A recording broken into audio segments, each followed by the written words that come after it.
Hello दोस्तों, मैं संतोष साहू। स्वागत है आप लोग सभी लोगों का SK online coaching YouTube channel पर।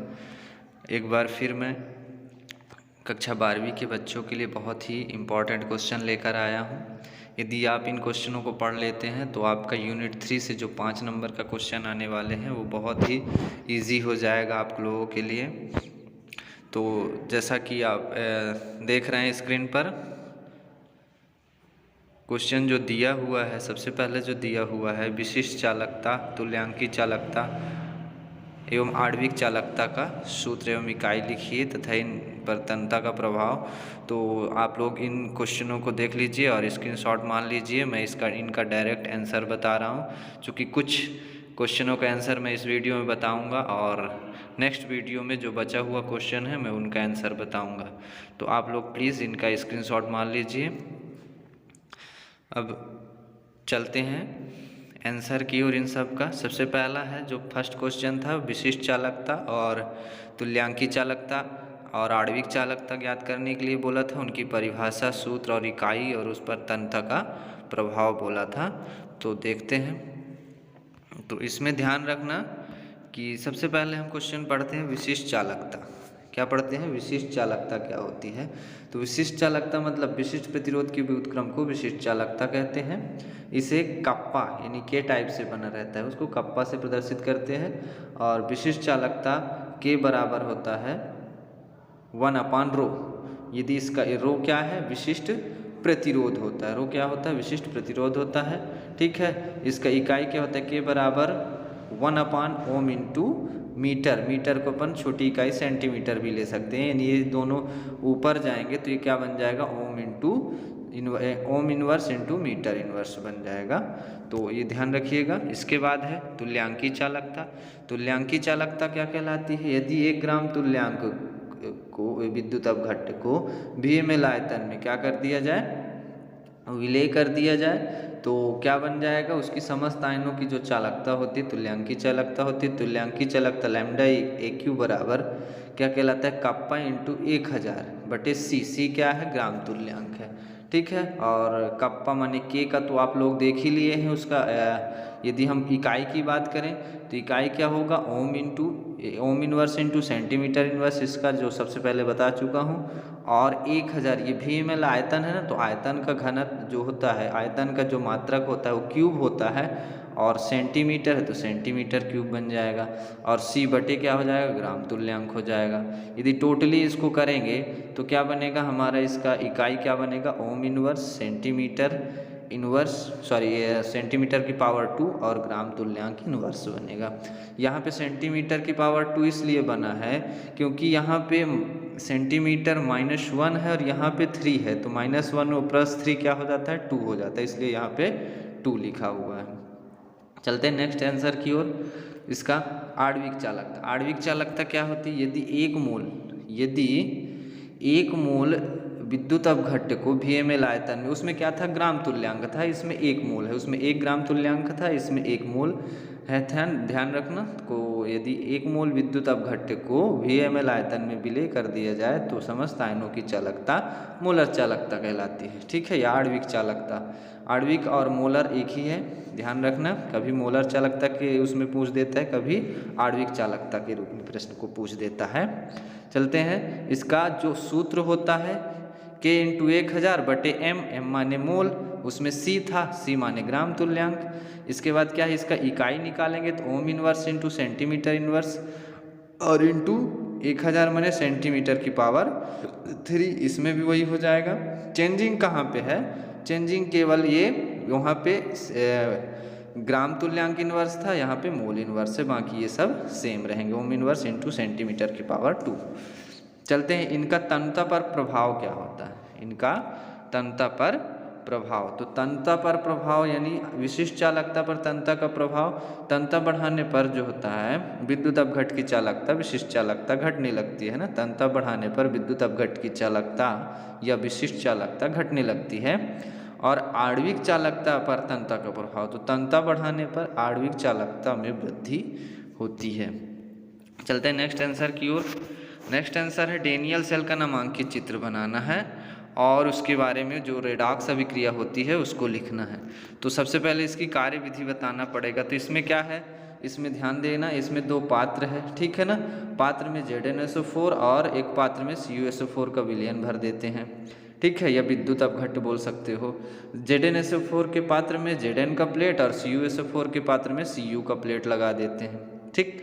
इसके बाद क्या करते हैं कि इन दोनों इलेक्ट्रोडों को एक तार द्वारा जोड़ दिया जाता है और तारों के मध्य एक कुंजी और एक गैल्वेनोमीटर मतलब धारामापी जोड़ देते हैं, ठीक है। तो ध्यान रखिएगा थोड़ा सा, 1 मिनट।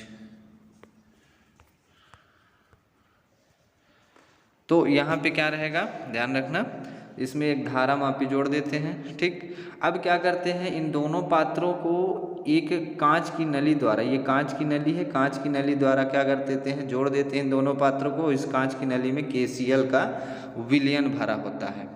जब हम क्या करते हैं कि जब हम कुंजी के प्लग को लगा देते हैं, ये इस प्लग को क्या कर देते हैं, लगा देते हैं, तो क्या होता है, जो Zn होता है Zn2 धनायन में और जो Cu होता है Cu2 धनायन में क्या होता है, परिवर्तित हो जाता है। तो ध्यान रखना, इसको आप स्क्रीनशॉट मान लीजिए, ये पूरा लिखा हुआ है वैसे ही पूरा है ना। तो ध्यान रखिएगा, इसको आप स्क्रीनशॉट मान लीजिए। अब इसका जो रेडॉक्स अभिक्रिया होती है, रेडॉक्स अभिक्रिया ये है जो सेल पर अभिक्रियाएं होती है, सेल में होने वाली रासायनिक अभिक्रियाएं या रेडॉक्स अभिक्रिया। तो जो Zn है वो Zn2 धनायन और 2 इलेक्ट्रॉन त्याग देता है, यानी ऑक्सीकरण होता है। और अब चैन में क्या होता है, जो कॉपर था तांबा Cu, ये पहले टूटता है, फिर ये Cu2 धनायन जो है 2 इलेक्ट्रॉन ग्रहण करके Cu बना लेता है। संपूर्ण सेल क्या होता है, इधर क्या है, बायां पक्ष में क्या है, बायां पक्ष में क्या है, बायां पक्ष में Zn है और Cu 2 इलेक्ट्रॉन है, और इधर क्या है, Zn2 धनायन है 2 इलेक्ट्रॉन और Cu। तो 2 इलेक्ट्रॉन और ये 2 इलेक्ट्रॉन कट जाएगा, बचेगा क्या, Zn।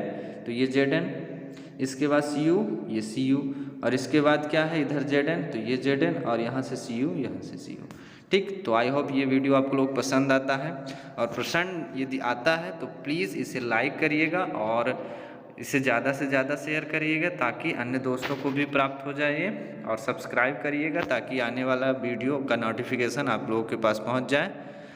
चलते हैं नेक्स्ट प्रश्न, क्या दिया है, नर्नर समीकरण के बारे में दिया है। ध्यान रखना, नर्नर समीकरण को बताना नहीं है, नर्नर समीकरण किसे कहते हैं, इसका महत्व, और एक pH 10 बराबर बोला है उसका हमें नर्नर समीकरण से उसका हल करना है। तो देखते हैं नर्नर समीकरण कहते किसे हैं। तो ध्यान रखना, नर्नर समीकरण क्या है, प्रायः मानक इलेक्ट्रोड विभव का सांद्रण 1 मोल तथा ताप 298 केल्विन होता है, परंतु ताप व सांद्रण का मान निश्चित न रहने पर उसका मानक इलेक्ट्रोड विभव भी परिवर्तित होते रहता है। तो इलेक्ट्रोड विभव का मान ज्ञात करने के लिए नर्नस ने एक समीकरण दिया जिसे नर्नस समीकरण कहते हैं। नर्नस समीकरण का सूत्र ये है, तो नर्नस समीकरण का सूत्र ये है, क्या है कि E बराबर E0 माइनस 0.059 अपान n log 10, log भी लिख सकते हो, log 10 भी लिख सकते हो, और 1 अपान n धनायन, ठीक है। अब इसका जो नेक्स्ट आंसर है आगे का, नर्नर समीकरण का उपयोग जो है, महत्व या उपयोग, तो महत्व क्या है, सेल द्वारा की, इससे क्या क्या कर सकते हैं हम, सेल द्वारा किए गए संपूर्ण कार्य की गणना की जा सकती है, यानी संपूर्ण कार्य n बराबर n/(E0f). इसके बाद सेल की संपूर्ण मुक्त ऊर्जा, दूसरा क्या हम ज्ञात कर सकते हैं, सेल की संपूर्ण ऊर्जा परिवर्तन की गणना की जा सकती है, यानी डेल G0 बराबर क्या ज्ञात कर सकते हैं हम, NEF, ठीक है, Ne0f, ये ज्ञात कर सकते हैं। अब नेक्स्ट जो उसी का क्वेश्चन दिया था, जो pH 10 का मान निकालना था हमको, है ना, नर्नर समीकरण का उपयोग करके, तो ये देखेंगे, जैसे उसमें दिया था pH बराबर 10, ठीक है। तो pH एक सूत्र होता है, pH का जो सूत्र होता है माइनस log H धनायन, ये pH का सूत्र होता है यहाँ पे। तो यदि हम H धनायन को लेंगे तो H धनायन का मान कितना हो जाएगा, 10 की पावर माइनस 10, 10 की पावर माइनस 10 हो जाएगा। अब चूंकि जो हाइड्रोजन है 1 इलेक्ट्रॉन ग्रहण करके आधा अणु बना लेता है हाइड्रोजन का, है ना, जो H धनायन 1 इलेक्ट्रॉन ग्रहण करके हाफ H2 बना लेता है, ठीक है। तो यदि हमें इस H धनायन के लिए हमें नर्नर समीकरण लगाएंगे, तो जहाँ पे उसमें बताया था सूत्र में नर्नर समीकरण में कि M धनायन है, तो m की जगह में यहाँ पे h हो जाएगा, बाकी उसी सूत्र को लिख देते हैं। ठीक है, चलते हैं आगे। क्या है कि जब हमने इस सूत्र में यहाँ पे हमने h को बैठा दिया तो इसके बाद क्या करते हैं, e बराबर है ना E0, इसका E0 का मान 0 ही रहेगा, ध्यान रखना E0 का मान क्या रहेगा, 0 ही रहेगा। ठीक, E0 का मान 0 ही रहेगा। अब चलते हैं नेक्स्ट, यहाँ पे माइनस है तो माइनस, इसी को लिखेंगे 0.059 और n का मान यहाँ पे 1 है, n का मान कितना है 1 है। और log 1 अपान यहाँ पे h धना n का मान मैंने बताया था क्या है 10 टू पावर माइनस 10। ठीक है, और जो log 10 टू पावर माइनस 10 का मान जो होता है वहाँ पे 10 आ जाएगा, यहाँ पे 10 आएगा। कैसे आएगा मैं बताऊँगा। ठीक है, तो यहाँ पे क्या है कि यहाँ पे क्या बचा, फिर माइनस यहाँ पे 1 है तो कोई वैल्यू नहीं है इसकी नीचे का 1 का। ठीक है, तो यहाँ पे बना क्या 0.059 इंटू 10, इसका मान कितना आ गया 10 आ गया। ठीक है, और e बराबर 0.59। ठीक, तो यहाँ पे जो लिखा है क्या लिखा है, यहाँ पे जो लिखा है क्या लिखा है, log 1 अपान 10 माइनस 10 लिखा हुआ है, माइनस 10 लिखा हुआ है। तो देखो इसको लिख सकते हो आप, क्या लिख सकते हो log 1 माइनस log 10 लिख सकते हो, इसको log 1 माइनस log 10 लिख सकते हो। और यहाँ पे यदि log 1 का मान 0 होता है और माइनस यहाँ पे log 10 का मान 1 होता है, log 10 का मान 1 होता है, और गुणा करोगे किससे, 10 दिया हुआ है ऊपर माइनस 10, तो 10 से गुणा करोगे 10 एक कम 10 और ये 0 0, कुल मिला के यहाँ पे केवल हमारा 10 ही आएगा। ठीक, ध्यान रखना। चलते हैं नेक्स्ट क्वेश्चन की ओर। नेक्स्ट क्वेश्चन है सेल स्थिरांक। ये भी बहुत इजी क्वेश्चन है, ध्यान से समझिएगा। सेल स्थिरांक किसे कहते हैं, दोनों इलेक्ट्रोडों के बीच की दूरी तथा इलेक्ट्रोडों के अनुप्रस्थ काट का क्षेत्रफल a यानी दूरी l और क्षेत्रफल a के अनुपात को क्या कहते हैं, सेल स्थिरांक कहते हैं। सेल स्थिरांक x बराबर l अपान a होता है।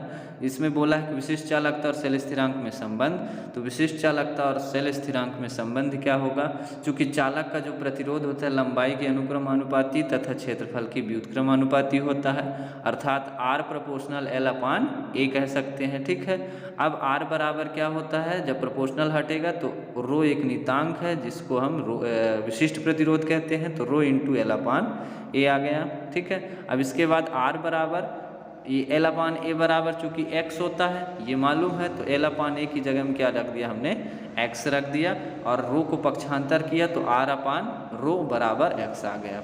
ठीक, इसके बाद क्या करते हैं, चूंकि हमें पता है r बराबर प्रतिरोध और रो बराबर विशिष्ट प्रतिरोध बराबर और x बराबर सेल स्थिरांक।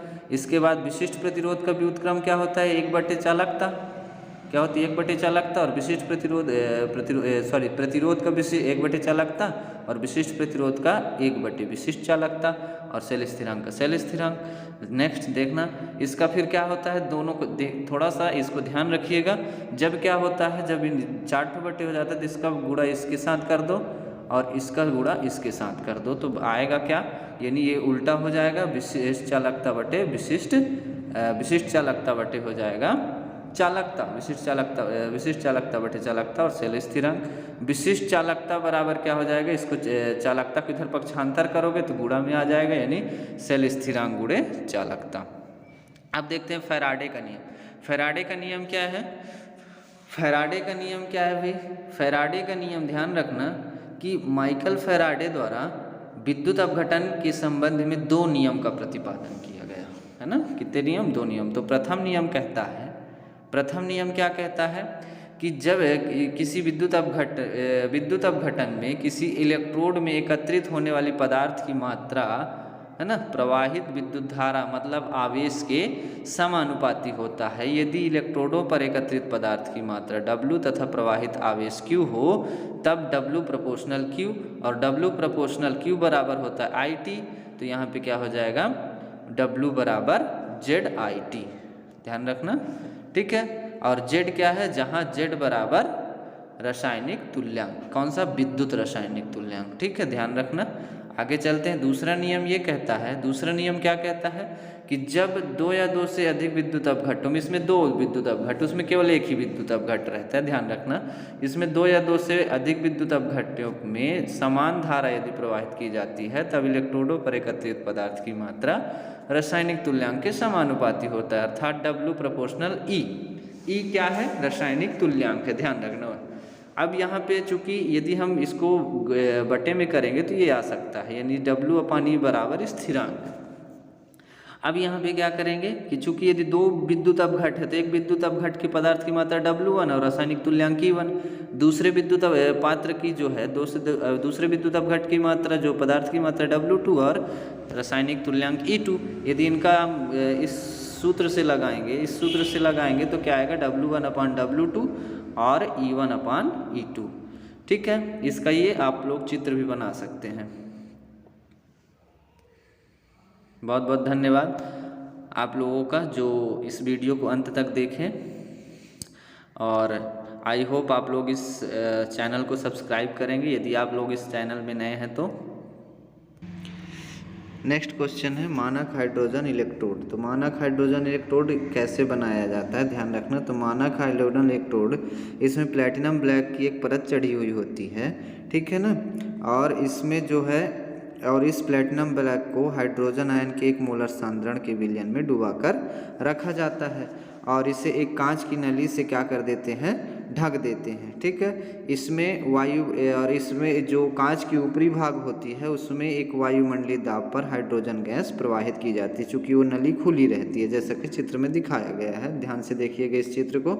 ये यहाँ पे क्या करते हैं, यहाँ से हम एक वायुमंडलीय दाब पर शुद्ध हाइड्रोजन गैस प्रवाहित करते हैं। तो क्या करता है ये जो प्लैटिनम ब्लैक, ये जो प्लैटिनम की इलेक्ट्रोड होती है, इसमें चूँकि प्लैटिनीकृत होती है, ठीक है, ये हाइड्रोजन गैस को क्या करती है? हाइड्रोजन गैस को अवशोषित करती है और शीघ्र ही जो ये विद्युत अपघट्ट है यानी H2 है, H2 और जो O2 है यानी H2O है ना, इसके साथ साम्य अवस्था स्थापित करती है, मतलब जुड़ जाती है, ठीक है। ध्यान रखने, जो प्लैटिनम ब्लैक है वो हाइड्रोजन और पानी से क्या करता है? पानी आयनों से साम्य स्थापित कर लेता है, ठीक। अब चलते हैं, इसकी जो क्या होता है, ये जो इलेक्ट्रोड है ये परिस्थिति के अकॉर्डिंग एनोड और कैथोड दोनों की भांति कार्य करता है। तो एनोड होने पर कौन सी अभिक्रिया होती है, ध्यान रखना, और कैथोड होने पर कौन सी अभिक्रिया होती है। तो एनोड होने पर कौन सी अभिक्रिया होती है? एनोड होने पर जो H2 है वो टूट जाता है, 2s धन आयन और 2 इलेक्ट्रॉन में टूट जाता है, ध्यान रखना। और जो कैथोड होने पर जो होता है, कैथोड होने पर यही 2h फिर से क्रिया करता है, इलेक्ट्रॉन ग्रहण करता है और हाइड्रोजन बना लेता है। बहुत बहुत धन्यवाद आप लोगों का जो इस वीडियो के अंत तक आप लोग बने रहें।